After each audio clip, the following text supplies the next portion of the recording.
ಟೆಸ್ಟ್ಗಳಲ್ಲಿ out of out marks ತಗೊಂಡು main ಎಕ್ಸಾಮ್ನಲ್ಲಿ fail ಆದ್ರಂತೆ. ಹಂಗಾಗಿದೆ ಸದ್ಯ team India ಕಥೆ.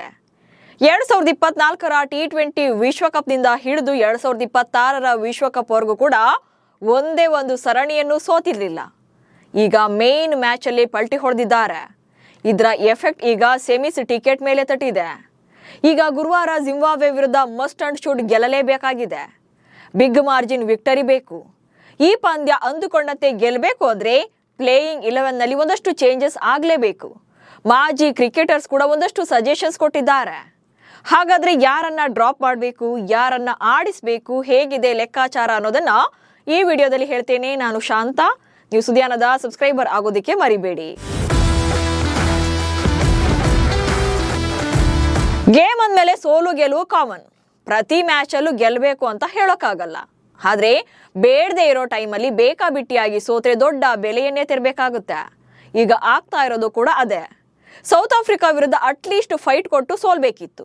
ಕಂಪ್ಲೀಟ್ ಆಗಿ ಸರೆಂಡರ್ ಆಗಿದ್ದಕ್ಕೆ ಸೆಮಿಸ್ ಟಿಕೆಟೇ ಮಿಸ್ ಆಗೋ ಹಂತದಲ್ಲಿದೆ.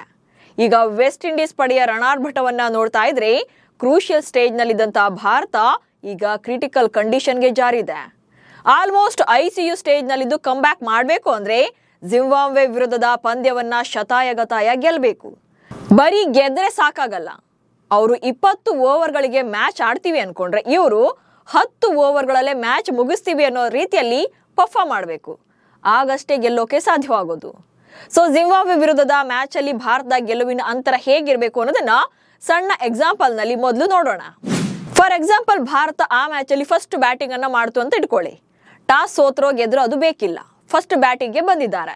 ಆಗ 20 ಓವರ್ಗಳಲ್ಲಿ ಭಾರತ 200 ರನ್ಗಳನ್ನ ಕಲೆ ಹಾಕಿದ್ದಾರೆ ಅಂತ ಇಟ್ಕೊಳ್ಳೋಣ. ಜಸ್ಟ್ ಇದು ಎಕ್ಸಾಂಪಲ್ ಅಷ್ಟೇ. ಸೊ ನೆಕ್ಸ್ಟ್ ಜಿಂಬಾಬ್ವೆ ತಂಡ ಚೇಸಿಗೆ ಬಂದಾಗ ಅವರನ್ನ ಕನಿಷ್ಠ 120 ರನ್ಗಳ ಒಳಗೇನೆ ಕಟ್ಟಿ ಹಾಕಬೇಕು, ಅಂದ್ರೆ ಆಲ್ ಔಟ್ ಮಾಡಬೇಕು.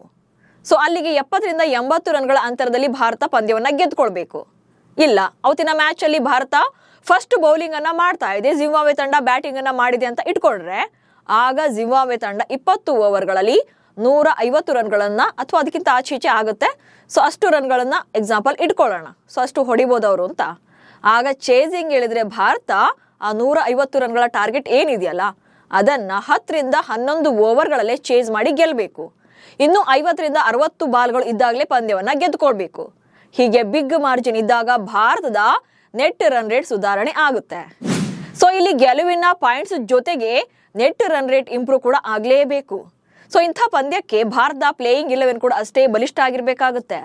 ಹೀಗಾಗಿ ಸೌತ್ ಆಫ್ರಿಕಾ ವಿರುದ್ಧದ ಪಂದ್ಯಕ್ಕೂ ಜಿಂಬಾಬ್ವೆ ವಿರುದ್ಧದ ಪಂದ್ಯಕ್ಕೂ 3 ಬದಲಾವಣೆಗಳನ್ನ ಮಾಡಿ, ಹಾಗೆ ಲೆಫ್ಟ್ ಟು ರೈಟ್ ಕಾಂಬಿನೇಷನ್ ಕೂಡ ಸಿಗುತ್ತೆ ಅಂತ ಕೆಲ ಕ್ರಿಕೆಟ್ ಎಕ್ಸ್ಪರ್ಟ್ಗಳು ಹೇಳಿದ್ದಾರೆ. ಸೊ ಯಾರನ್ನೆಲ್ಲ ಕೂರಿಸಬೇಕು, ಯಾರನ್ನ ಆಡಿಸಬೇಕು, ಜೊತೆಗೆ ಆರ್ಡರ್ ಹೇಗಿರಬೇಕು ಅನ್ನೋದನ್ನ ನೋಡ್ತಾ ಹೋಗೋಣ. ಮೊದಲನೇದಾಗಿ ಪ್ಲೇಯಿಂಗ್ 11 ಬಗ್ಗೆ ಹೇಳ್ತಾ ಹೋಗೋದಾದ್ರೆ ಅಭಿಷೇಕ್ ಶರ್ಮಾ. ಸೊ ಇಲ್ಲಿ ಅಭಿಷೇಕ್ ಶರ್ಮಾ ಹ್ಯಾಟ್ರಿಕ್ ಡಕ್ಔಟ್ ಆಗಿರ್ಬೋದು, ಆನಂತರ ಕಮ್ ಬ್ಯಾಕ್ ಮಾಡಿ ಸೌತ್ ಆಫ್ರಿಕಾ ವಿರುದ್ಧ 15 ರನ್ಗಳನ್ನ ಹೊಡೆದಿರಬಹುದು. ಬಟ್ ಅಭಿಷೇಕ್ ಶರ್ಮಾರನ್ನ ಇನ್ನೊಂದು ಚಾನ್ಸ್ ಕೊಡಿ, ಅವರನ್ನ ಓಪನರ್ ಆಗಿ ಕಣ್ಣಕ್ಕಿಳಿಸಿ ಅಂತೇಳಿ ಹೇಳಿದ್ದಾರೆ. ಸೊ ಅಭಿಷೇಕ್ ಶರ್ಮಾ ಈ ಪಂದ್ಯಕ್ಕೂ ಕೂಡ ಅಂದ್ರೆ ಜಿಂಬಾಬ್ವೆ ವಿರುದ್ಧದ ಪಂದ್ಯಕ್ಕೂ ಕೂಡ ಓಪನರ್ ಆಗಿ ಕಣಕ್ಕಿಳಿಲಿ ಅಂತೇಳಿ ಸಜೆಷನ್ ಕೊಟ್ಟಿದ್ದಾರೆ. ಸೊ ಅಭಿಷೇಕ್ ಶರ್ಮಾಗೆ ಈ ಸಲ ICCಯ T20 ವಿಶ್ವಕಪ್ ಅಷ್ಟು ಚೆನ್ನಾಗಿ ಆಗಿಲ್ಲ. 3 ಸಲ ಡಕ್ಔಟ್ ಆಗಿದ್ದಾರೆ. ಇನ್ನು ನೆಕ್ಸ್ಟ್ ಒಂದು ಪಂದ್ಯವನ್ನ ಗ್ರೂಪ್ ಸ್ಟೇಜ್ ಅಲ್ಲಿ ಆಡಿರ್ಲಿಲ್ಲ, ಅದು ಹೆಲ್ತ್ ಇಶ್ಯೂನಿಂದಾಗಿ. ಆನಂತರ ಸೌತ್ ಆಫ್ರಿಕಾ ವಿರುದ್ಧದ ಪಂದ್ಯದಲ್ಲಿ 15 ರನ್ಗಳನ್ನ ಕಲೆ ಹಾಕಿದ್ದಾರೆ. ಸೊ ಇಲ್ಲಿ 4 ಪಂದ್ಯಗಳನ್ನ ತಗೊಂಡ್ರೆ 3 ಡಕ್ಔಟ್ ಇದೆ, ಜೊತೆಗೆ 15 ರನ್ಸ್ ಅಷ್ಟೇ ಬಂದಿದೆ. ಬಟ್ ಹೀಗಿದ್ರು ಕೂಡ ಅಭಿಷೇಕ್ ಶರ್ಮಾಗೆ ಮತ್ತೊಂದು ಚಾನ್ಸ್ ಸಿಗುತ್ತೆ, ಜೊತೆಗೆ ಓಪನರ್ ಆಗಿ ಕಣಕ್ಕಿಳಿಸಿ ಅಂತ. ಇಲ್ಲೇನು ಅಭಿಷೇಕ್ ಶರ್ಮಾಗೆ ಓಪನರ್ ಆಗಿ ಇಷ್ಟು ಮ್ಯಾಚ್ಗಳಲ್ಲಿ ಇಶಾನ್ ಕಿಶನ್ ಇರಲ್ಲ, ಈ ಮ್ಯಾಚ್ ಅಲ್ಲಿ ಸಂಜು ಸ್ಯಾಮ್ಸನ್ ರನ್ನ ಓಪನರ್ ಆಗಿ ಆಡಿಸಿ ಅಂತೇಳಿ ಹೇಳಿದ್ದಾರೆ. Sanju Samson Abhishek Sharma left to right combination ಆಗುತ್ತೆ. ಸೊ ಇಲ್ಲಿ Abhishek Sharma left hand batter ಆದ್ರೆ Sanju right hand batter. So ಆಗ ಕಾಂಬಿನೇಷನ್ ಈಕ್ವಲ್ ಆಗುತ್ತೆ. ಅದು ಅಲ್ಲದೆ ಸಂಜು ಸ್ಯಾಮ್ಸನ್ ಈ ವಿಶ್ವಕಪ್ನಲ್ಲಿ ಒಂದು ಪಂದ್ಯ ಆಡಿದ್ದಾರೆ, ಅದು ನಮೀಬಿಯಾ ವಿರುದ್ಧ. ಅವತ್ತು ಅಭಿಷೇಕ್ ಶರ್ಮಾಗೆ ಹುಷಾರಿಲ್ಲ ಅಂತೇಳಿ ಅವ್ರು ಆಡೋದಿಲ್ಲ. ಅವತ್ತು ಸಂಜು ಸ್ಯಾಮ್ಸನ್ ಇನ್ನಿಂಗ್ಸ್ ಅನ್ನ ಆರಂಭ ಮಾಡ್ತಾರೆ. ಅವರು 8 ಬಾಲಲ್ಲಿ 27 ರನ್ಗಳನ್ನ ಹೊಡೆದಿದ್ರು. ಸೊ ಇಲ್ಲಿ ಅಭಿಷೇಕ್ ಮತ್ತು ಸಂಜು ಇನ್ನಿಂಗ್ಸ್ ಅನ್ನ ಆರಂಭ ಮಾಡ್ಲಿ ಅಂತೇಳಿ ಅಭಿಪ್ರಾಯ ಇದೆ. ಹಾಗಂತ ಇಲ್ಲಿ ಓಪನರ್ ಆಗಿದ್ದಂತ ಇಶಾನ್ ಕಿಶನ್ ರನ್ನ ಓಪನರ್ ಆಗಿ ಆಡಿಸೋದು ಬೇಡ, 1 ಡೌನ್ ಬರಲಿ ಅಂದ್ರೆ ನಂಬರ್ 3 ನಲ್ಲಿ ಇಶಾನ್ ಕಿಶನ್ ಅನ್ನ ಆಡಿಸ್ಬೇಕಾಗುತ್ತೆ. ಸೊ ಇಶಾನ್ ಕಿಶನ್ ಆಕ್ಚುಲಿ ನ್ಯೂಜಿಲೆಂಡ್ ವಿರುದ್ಧದ ಸೀರೀಸ್ ನಲ್ಲಿ 1 ಡೌನ್ ಬ್ಯಾಟರ್ ಆಗಿ ಅಂದ್ರೆ ತಿಲಕ್ ವರ್ಮಾ ಅವರ ಪ್ಲೇಸ್ನಲ್ಲಿ ಇವರು ಬ್ಯಾಟಿಂಗ್ ಅನ್ನ ಮಾಡಿದ್ದು. ಸೊ ಈಗ ನಂಬರ್ 3 ನಲ್ಲಿ ಕಳೆದ 5 ಪಂದ್ಯಗಳನ್ನು ಆಡಿರುವಂತ ತಿಲಕ್ ವರ್ಮರನ್ನ ಡ್ರಾಪ್ ಮಾಡಿ ಇಶಾನ್ ಕಿಶನ್ ಅನ್ನ ಆಡಿಸಿ ಅಂತೇಳಿ ಹೇಳಿದ್ದಾರೆ. ಯಾಕಂದ್ರೆ ಇಶಾನ್ ಕಿಶನ್ ಅದ್ಭುತವಾಗಿ ಆಡಿದ್ದಾರೆ ಈ ಒಂದು ಆವೃತ್ತಿಯಲ್ಲೂ ಕೂಡ, ಅಂದ್ರೆ T20 ವಿಶ್ವಕಪ್ನಲ್ಲಿ. ಸೊ ಅಲ್ಲಿ ಒಂದು ಪಂದ್ಯದಲ್ಲಿ ಡಕ್ಔಟ್ ಆದ್ರು, ಅದು ಕೂಡ ಸೌತ್ ಆಫ್ರಿಕಾ ವಿರುದ್ಧದ ಪಂದ್ಯದಲ್ಲಿ ಡಕ್ಔಟ್ ಆಗಿದ್ದಾರೆ.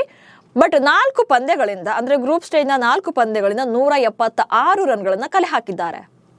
ಇದು ಭಾರತ ಪರ ಪ್ರಸ್ತುತ ಸೆಕೆಂಡ್ ಹೈಯೆಸ್ಟ್ ಸ್ಕೋರ್ ಆಗಿದೆ. ಅದು ಕೂಡ 193.41 ಸ್ಟ್ರೈಕ್ ರೇಟ್ ಇದೆ. ಸೊ ಇಲ್ಲಿ ಇಶಾನ್ ಕಿಶನ್ ನಂಬರ್ಸ್ಗಿಂತ ರನ್ಸ್ಗಿಂತ ಅವರ ಸ್ಟ್ರೈಕ್ ರೇಟ್ ಫೈರ್ ಆಗಿದೆ. ಸೊ ಹಾಗಾಗಿ ನಂಬರ್ 3 ನಲ್ಲಿ ಇಶಾನ್ ಕಿಶನ್ ಆಡ್ಲಿ ಅನ್ನೋದು ಎಲ್ಲರ ಆಸೆ ಇದೆ. ಅಲ್ಲಿ ಅಟ್ಲೀಸ್ಟ್ ಓಪನರ್ ಒಬ್ರು ಕೈ ಕೊಟ್ರೆ ನಂಬರ್ 3 ನಲ್ಲಿ ಬರುವಂತ ಇಶಾನ್ ಕಿಶನ್ ಚೆನ್ನಾಗಿ ಆಡ್ತಾರೆ ಎನ್ನುವಂತ ಹೋಪ್ಸ್ ಇರುತ್ತೆ. ಹೀಗಾಗಿ ನೆಕ್ಸ್ಟ್ ನಂಬರ್ 4 ನಲ್ಲಿ ಸೂರ್ಯಕುಮಾರ್ ಯಾದವ್. ಇನ್ನು ಸೂರ್ಯಕುಮಾರ್ ಯಾದವ್ ಈ ಸಲ 5 ಪಂದ್ಯಗಳಿಂದ 180 ರನ್ಗಳನ್ನ ಕಲೆ ಹಾಕಿದ್ದಾರೆ. 127.66 ಸ್ಟ್ರೈಕ್ ರೇಟ್ ಇದೆ. ಇಲ್ಲಿ ಈ ಸಲ ಭಾರತ ಪರ ಹೈಯೆಸ್ಟ್ ಸ್ಕೋರ್ ಕಾಣಿಸ್ತಾ ಇರೋದು ಸೂರ್ಯನಿಂದಲೇ. ಬಟ್ ಅವರ ಸ್ಟ್ರೈಕ್ ರೇಟ್ 127 ಇದೆ.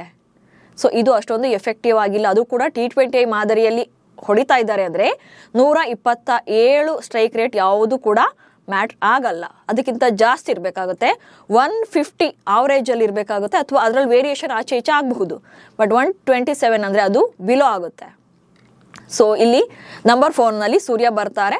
ಸೊ ಸೂರ್ಯ ರನ್ಸ್ ಜೊತೆಗೆ ಸ್ಟ್ರೈಕ್ ರೇಟ್ನು ಕೂಡ ಕಾಪಾಡಿಕೊಳ್ಬೇಕಾಗುತ್ತೆ. ಅಂಡ್ ನೆಕ್ಸ್ಟ್ ನಂಬರ್ 5 ನಲ್ಲಿ ಹಾರ್ದಿಕ್ ಪಾಂಡ್ಯರನ್ನ ಆಡಿಸಿ ಅಂತ. ಆಲ್ರೌಂಡರ್ ಆಗಿರುವಂತ ಹಾರ್ದಿಕ್ ಪಾಂಡ್ಯ 5 ಪಂದ್ಯಗಳಿಂದ 105 ರನ್ಗಳನ್ನ ಕಲೆ ಹಾಕಿದ್ದಾರೆ. ಹಾಗೆ ಸ್ಟ್ರೈಕ್ ರೇಟ್ 143.84 ಇದೆ. ಸೊ ಅವ್ರದ್ದೊಂದು ಅವರೇಜ್ ಸ್ಟ್ರೈಕ್ ರೇಟ್ ಚೆನ್ನಾಗೇ ಇದೆ. ನೆಕ್ಸ್ಟ್ 5 ವಿಕೆಟ್ಗಳನ್ನ ಬೌಲಿಂಗ್ ನಲ್ಲಿ ತಗೊಂಡಿದ್ದಾರೆ. ಅಂಡ್ ನೆಕ್ಸ್ಟ್ ಶಿವಮ್ ದುಬೆ ಬಗ್ಗೆ ಹೇಳಲೇಬೇಕು. ಆಲ್ರೌಂಡರ್ ಶಿವಮ್ ದುಬೆಯನ್ನ ಈ ಪಂದ್ಯಕ್ಕೂ ಕೂಡ ಆಡಿಸಿ ಅಂತ ಹೇಳಿದ್ದಾರೆ. ಶಿವಮ್ ದುಬೆ 5 ಪಂದ್ಯಗಳಿಂದ 158 ರನ್ಗಳನ್ನ ಕಲೆ ಹಾಕಿದ್ದಾರೆ. ಸೊ ಈಗ ಹೈಯೆಸ್ಟ್ ರನ್ಗಳ ಕಲೆ ಹಾಕಿರೋದ್ರಲ್ಲಿ ಭಾರತ ಪರ ದುಬೆ 3ನೇ ಪ್ಲೇಸ್ ಅಲ್ಲಿ ಇದ್ದಾರೆ. ಸೊ ದುಬೆ ಈ ಸಲ ಆಕ್ಚುಲಿ ಬೆಸ್ಟ್ ಇನ್ನಿಂಗ್ಸ್ ಬರ್ತಾ ಇದೆ ಅವ್ರ ಕಡೆಯಿಂದ. ಅದು ಕೂಡ 154.90 ಸ್ಟ್ರೈಕ್ ರೇಟ್ ಅನ್ನ ಕಾಯ್ದುಕೊಂಡಿದ್ದಾರೆ. ಸೊ ಇಲ್ಲಿ ಶಿವಮ್ ದುಬೆ ಮೋಸ್ಟ್ ಇಂಪಾರ್ಟೆಂಟ್ ಆಗ್ತಾರೆ. ಜೊತೆಗೆ ಅವ್ರದ್ದು ಇನ್ನೊಂದು ಬೆಸ್ಟ್ ಏನಂತಂದ್ರೆ ಬಿಗ್ ಹಿಟ್ ಗಳನ್ನ ಬಾರಿಸ್ತಾರೆ. ಈ ಆವೃತ್ತಿಯಲ್ಲಿ ಆಲ್ರೆಡಿ ಅವರ ಬ್ಯಾಟಿಂಗ್ ನಿಂದ 11 ಸಿಕ್ಸ್ಗಳು ಬಂದಿದೆ. ಹೀಗಾಗಿ ಶಿವಮ್ ದುಬೆ ಕೂಡ ಚಾನ್ಸ್ ಅನ್ನ ಪಡ್ಕೊಳ್ತಾರೆ. ಇನ್ನು ನೆಕ್ಸ್ಟ್ ಶಿವಮ್ ದುಬೆದ ಇನ್ನೊಂದು ಪ್ಲಸ್ ಏನಂತಂದ್ರೆ ಅವರು ಬೌಲಿಂಗ್ ನಲ್ಲೂ ಕೂಡ 4 ವಿಕೆಟ್ಗಳನ್ನ ತಕ್ಕೊಟ್ಟಿದ್ದಾರೆ.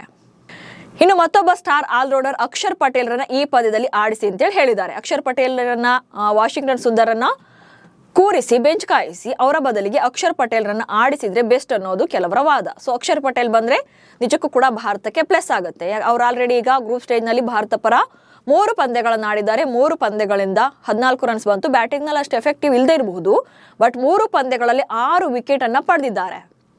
ಸೊ ಅಕ್ಷರ್ ಪಟೇಲ್ ಬ್ಯಾಟಿಂಗ್ ನಲ್ಲಿ ಯಾವತ್ತಿದ್ರೂ ಕೂಡ ಭಾರತಕ್ಕೆ ಬೆಸ್ಟ್ ಪರ್ಫಾರ್ಮೆನ್ಸ್ ಅನ್ನ ಕೊಟ್ಟೇ ಕೊಡ್ತಾರೆ. ಒಂದು ಪಂದ್ಯದಲ್ಲಿ ಬಂದಿಲ್ಲ ಅಂತಂದ್ರೆ ಅಟ್ಲೀಸ್ಟ್ ನೆಕ್ಸ್ಟ್ ಕಮ್ ಬ್ಯಾಕ್ ಮಾಡ್ತಾರೆ. ಯಾಕಂದ್ರೆ ಕಳೆದ ಆವೃತ್ತಿಯಲ್ಲಿ ಅಂದ್ರೆ ಸೌತ್ ಆಫ್ರಿಕಾ ವಿರುದ್ಧದ 2024ರ T20 ವಿಶ್ವಕಪ್ ಫೈನಲ್ ಪಂದ್ಯದಲ್ಲಿ 47 ರನ್ಗಳನ್ನ, ಅದು ಕೂಡ ಕ್ರೂಷಿಯಲ್ ಟೈಮಲ್ಲಿ ಕಲೆ ಹಾಕಿದ್ದನ್ನ ಇಲ್ಲಿ ಮರೆಯೋಕೆ ಸಾಧ್ಯನೇ ಇಲ್ಲ. ಹೀಗಾಗಿ ಅಕ್ಷರ್ ಪಟೇಲ್ ಬ್ಯಾಟಿಂಗ್ ಹಾಗೆ ಬೌಲಿಂಗ್ ಎರಡರಲ್ಲೂ ಕೂಡ ಇಂಪಾರ್ಟೆಂಟ್ ಇರೋದ್ರಿಂದ ಸುಂದರ್ ಬದಲಿಗಿಂತ 100% ಅಕ್ಷರ್ ಪಟೇಲ್ ಬೆಟರ್ ಇದ್ದಾರೆ. ಸೊ ವಾಷಿಂಗ್ಟನ್ ಸುಂದರ್ನ ಕೂರಿಸಿ ಇಲ್ಲಿ ಅಕ್ಷರ್ ಪಟೇಲ್ರನ್ನ ಆಡಿಸಬೇಕಾಗುತ್ತೆ. ಅಂಡ್ ನೆಕ್ಸ್ಟ್ ಈ ಪಂದ್ಯಕ್ಕೆ ಕುಲ್ದೀಪ್ ಯಾದವ್ ಅವರನ್ನ ಆಡಿಸಬೇಕಾಗಿದೆ.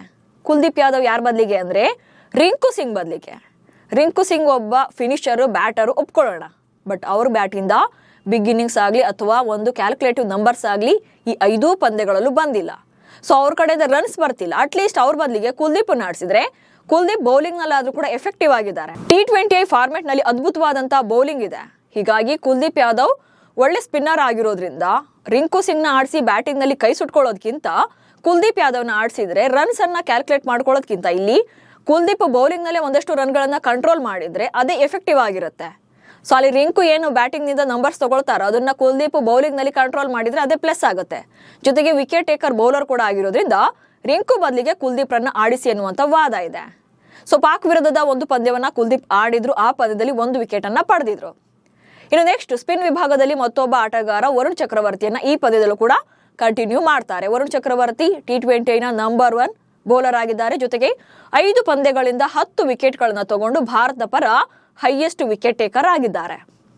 ಹೀಗಾಗಿ ಒನ್ಸ್ ಅಗೇನ್ ಅವರನ್ನ ಆಡಿಸ್ತಾರೆ. ಇನ್ನು ಹರ್ಷದೀಪ್ ಸಿಂಗ್ ಆಲ್ರೆಡಿ T20 ನಲ್ಲಿ ಭಾರತ ಪರ ತಮ್ಮನ್ನ ತಾವು ಪ್ರೂವ್ ಮಾಡಿಕೊಂಡಿದ್ದಾರೆ. 4 ಪಂದ್ಯಗಳಿಂದ 5 ವಿಕೆಟ್ಗಳನ್ನು ತಗೊಂಡಿದ್ದಾರೆ. ಡೆತ್ ಓವರ್ ಹಾಗೆ ಪವರ್ ಪ್ಲೇನಲ್ಲಿ ಹರ್ಷದೀಪ್ ಸಿಂಗ್ ಅವರ ಸ್ಪೆಲ್ ತುಂಬಾನೇ ಇಂಪಾರ್ಟೆಂಟ್ ಆಗುತ್ತೆ.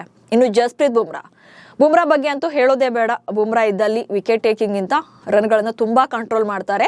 ಸೊ 4 ಪಂದ್ಯಗಳನ್ನಾಡಿರುವಂತಹ ಬುಮ್ರಾ 7 ವಿಕೆಟ್ಗಳನ್ನ ಪಡೆದಿದ್ದಾರೆ. ಸೊ ಇಲ್ಲಿ ಕಳೆದ ಪಂದ್ಯಕ್ಕೂ ಈ ಪಂದ್ಯಕ್ಕೂ 3 ಬದಲಾವಣೆಗಳನ್ನ ಮಾಡಲಾಗಿದೆ.